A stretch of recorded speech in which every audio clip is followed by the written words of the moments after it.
لا تنسى الاشتراك ولأيك للفيديو وما رأيك في التعليقات بمباراة الريال وأوساسونا.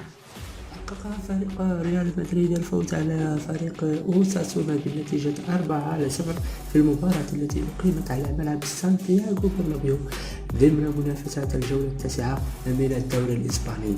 سجل الهدف الأول جون بيلينغهام في الدقيقة 9 من زمن المباراة، وأضاف نفس اللاعب الهدف الثاني في الدقيقة 54، وبعدها حاز فينيسيوس جونيور الهدف الثالث في الدقيقة 65، ويختتم خوليسيو الرابع في الدقيقة 70.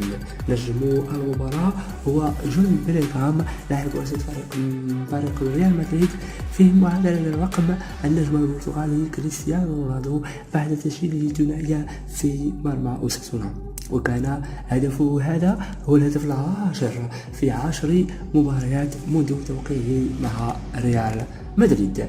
وجاءت تشكيلة الريال في مواجهة أوساسونا كالتالي: حراسة المرمى كيبا، الدفاع مندي، تشاومي، رودريغيز، ثم كارفاخال.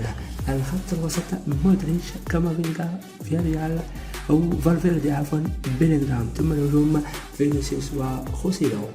وتصدر النادي الملكي جدول الترتيب برصيد 24 نقطة بفارق نقطتين عن جنوب الوصيف و4 نقاط عن البارسا حامل اللقب صاحب المركز التالي.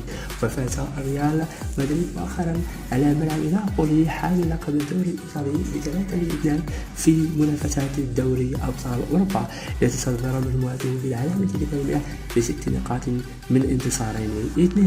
وفي المقابل فاز أوساسونا في المباراة السابقة بالدوري الإسباني ضد ديبورتيفو ألافيس بهدفين دون رد، وصعد إلى المركز العاشر في الترتيب برصيد 10 نقاط.